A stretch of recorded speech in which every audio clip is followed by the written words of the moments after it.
Hey everyone, welcome to Season 5, Episode 2 of the Choose UCalgary podcast. For those who are tuning in for the first time, I just want to say thank you so much for joining us today. We're super happy to have you. And for our returning listeners, I just wanted to say welcome back. Thank you for returning. My name is Aidyn, and I am your Choose UCalgary podcast host. I am also a current student here at the University of Calgary. I absolutely love it here. It's amazing. So yeah, on the Choose UCalgary podcast, we bring on current students or faculty members from different areas across campus, such as different clubs, faculties, involvements, and our most important goal is to capture the student experience and inform future students of certain things that they might have not have known about already. So yeah, we just really want people to get a feel of what it's like to attend our amazing university. So on today's episode, I'm super excited as we're going to be talking about quantum research here at the University of Calgary. And I'm joined with a super special guest, Dr. Barry Sanders, aka Barry, who is a leading expert in quantum research, and he is also a professor here at the University of Calgary. And I will get him to introduce himself a little bit more and tell all of our listeners a little bit more about himself. But yeah, I'm really excited to be talking about quantum science and technology and all of that fun stuff. So with that being said, welcome, Barry. I'm really excited to have you on the podcast today. Thank you so much for being here.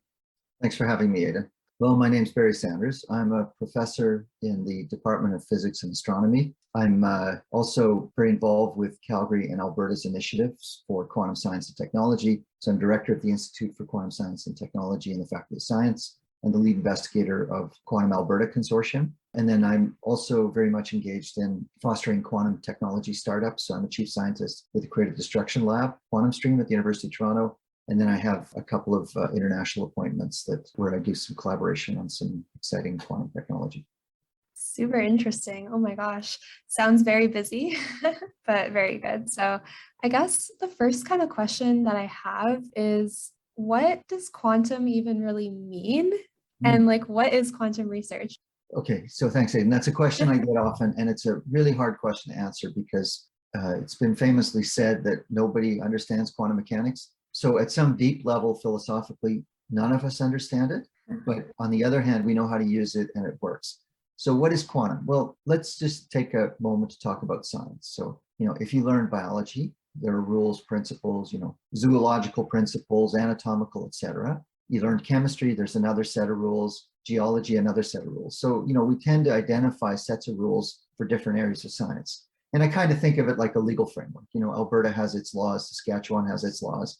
But behind all of this is a constitution. And the constitution says how the laws have to behave, how they have to conform. And that's where quantum mechanics sits. So quantum mechanics underpins all the laws of the universe, but until recently, we can safely ignore them as long as we don't work on what's inside atoms or we don't work on niche areas of light. It did creep in because lasers, transistors that we use for computers, the brain scans that we have at hospitals all depend on quantum principles. But for the most part, we ignore it. But now these very strange laws that underpin everything are because of our ability to do better engineering at nanoscales, make materials much better. Suddenly this world that was hidden at the atomic scale is growing. And so the weird properties of the universe that scare us a bit, they're complicated, now are featuring into technologies. So the short answer is quantum is like the constitution for all laws of science, and it's weird and wonderful. That's a great answer. So it can only be ignored for so long, right? Until you kind of have to start facing it. And then the weird properties people would hear about would be things like entanglement, which is some long-range correlation that's stronger than anything can be measured. There's quantum teleportation. Quantum computing is a big deal now, especially in Calgary, where we make computers that no longer work on zeros and ones and no longer use the logic that we're used to. So the whole logical foundation of computing transforms, making some problems easier to solve. So, the weirdness is quite exciting. So when you talk about quantum teleportation, are we talking about like humans, or how does that work? Well, so if we think about science fiction, and so there in Star Trek, I think it's the transporter, that they talk about things like transmitting matter from one point to another. The way quantum teleportation works is much closer to a fax machine. So I'm not sure the listeners know fax machines technology, but in the old days, you put a piece of paper in a machine, So the piece of paper you wrote on is not sent to me. It's the information about how to write, how to take an image of what you did and send it to me so that a piece of paper then represents that image. So that's what faxing is about. But in one of the properties of quantum mechanics, it's called a no cloning principle, is we can't make copies of things. So then the idea of teleportation is that instead of you faxing me something, when you send it to me, your share is destroyed. So teleportation is all about sending information that's quantum from one point to another in a way that doesn't have the cloning that's inherent in fax machines. That is so cool. So yeah, I got to learn what a fax machine was too. That's awesome. That's fun. So yeah, most of our listeners are probably prospective high school students who maybe have only heard the term quantum referenced in the Marvel's Avengers movie Ant-Man, which explores the quantum realm. How far away would you say like your research is from how it was kind of depicted in the film? Okay, so first I'll mention that, yeah, it was interesting. So that's the Marvel Cinematic Universe. And I'll just mention, I actually enjoy those movies a lot, and partly because the makers of the movies do consult with quantum physicists at Caltech, which is not that far from Hollywood. It's in the Los Angeles area. So some of the science fiction movies don't have scientists involved, and they can tend to annoy me, but these ones are great. So with the Ant-Man, there was the problem that he got shrunk down and how to get out of this whole thing. And so it was quantum physicists who provided some advice, but I think the position of the quantum physicists is that the Marvel Cinematic Universe is not ours. So the laws of physics are different. So what happens in the Ant-Man movie is not what we expect in our universe, but some of the ways that we think about it got factored into that solution to that dilemma. Okay, cool. So a bit of truth, but a bit of not so much, kind of not really. Yeah, welcome to Hollywood. Yeah, exactly. Okay, cool. So kind of aside from the Hollywood aspect and all this other stuff, when we're talking about the University of Calgary, what would you say makes the University of Calgary a great place for quantum research and science and technology? Well, so we have a long history in quantum. So I'll just give you an idea. So there are three areas of quantum. There's what we call quantum sensing, which is how to detect objects, images, global positioning systems, all these kinds of things better than what's possible without quantum. There's the second, which is quantum communication. Teleportation was an example. So how to send information from one point to another. And it's got security implications. And the third one, which is a big deal in Calgary at the moment, is quantum computing. And so Calgary is very strong in all three. And so we have our history in quantum, and we've built up from there. That means that we have an excellent team. So my collaborators, other professors at the University of Calgary, and with strong links to universities of Alberta and Lethbridge. So we have this very good Alberta ecosystem. We have really good talent. We have excellent facilities. The provincial government, the University of Calgary have invested for decades into quantum. So we have world-class facilities. And now we also have a partnership with the City of Calgary, and a company called Emphasis is coming in. And Emphasis is one of the leading IT firms where they're looking at quantum computing, kind of software as a service. So delivering quantum computing to users built on backends that are provided by Microsoft, AWS, IBM, et cetera. And so we're well positioned in all three. So the short answer is we have a long history of building up excellent strength in the three pillars. We are developing an ecosystem where we'll have companies in Calgary that are doing quantum stuff. And we've been very careful to pick really good people in those positions. It's almost that time. Our application for the fall 2022 intake opens on October 1st, 2021. So mark your calendar so that you won't miss it. In the meantime, you can read a step-by-step guide on how to apply to the University of Calgary by clicking the link in the episode notes. Go check it out now. Yeah, I feel like the city of Calgary I've heard the term Quantum City, and I've seen there's a huge billboard right by campus on Crowchild Trail, and I just feel like it's becoming more and more of a thing, and I just keep seeing quantum everywhere. So I feel like it's only going to keep growing from here. And yeah, I hope so. There's one problem is none of this is really proven as to actually work. So in science, we'll often talk about the high risk, high gain scenario. So if this all works, it's going to be wonderful. But just to warn you, there's a chance everything could flop too. There's nothing guaranteed. But that's what's so exciting about it, right? Yeah, exactly. Yeah. So what would you say has been the overall highlight so far for your whole quantum journey? And if there's kind of one thing that has just really stuck out to you, what would it be? Well, I feel enormously fortunate to be a professor at University of Calgary in this area. So what really drives me are the fundamental questions of the universe, like really just basic things like, how did the universe begin and what's it made of and how did everything assemble into such interesting features? How do we get galaxies? How do we get living creatures? And so this is where it's just all about going to the bottom. So my journey has been, I said early on, nobody understands quantum mechanics. And I'm starting to get a little bit of understanding. So I feel that my journey is about understanding and then making use of it. So part of my time goes into technological aspects. The best part is being a university professor, I can have ideas and then very smart students work with me and they are able to figure things out. So that's the best part. But the most exciting part of my journey recent times has been that the stuff might be useful. I never cared about whether it was useful. And just by accident, I'm in an area that has potential disruptive revolutionary applications. And I just walked into it by accident. So that was good luck. That is great luck. Funny how that happens. And now look at you, right? That's funny. Is there a certain cool project or something that you've been working on or something that's maybe completed that you wanted to share? Well, sure. So I mentioned quantum computing. And then I just mentioned briefly, kind of enigmatically that quantum computing doesn't use zeros and ones and doesn't use the usual logic. And then it would take far too long to go into how it works. I managed to co-develop one of the key underpinnings of today's algorithms.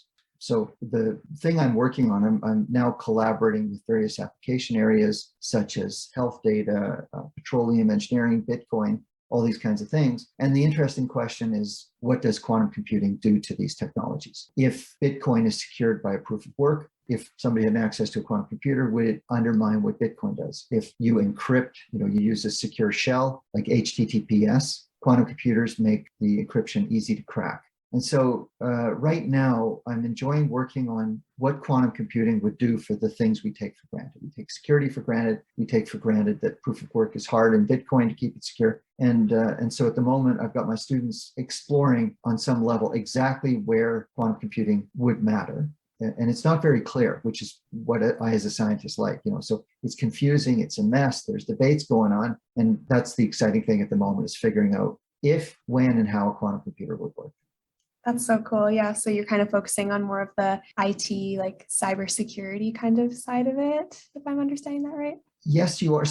But we're at the very bottom. All of IT, cybersecurity says information is represented as zeros and ones. So we have our logical rules and our zeros and ones. And then what we quantum people say is that's not the basis of the logic.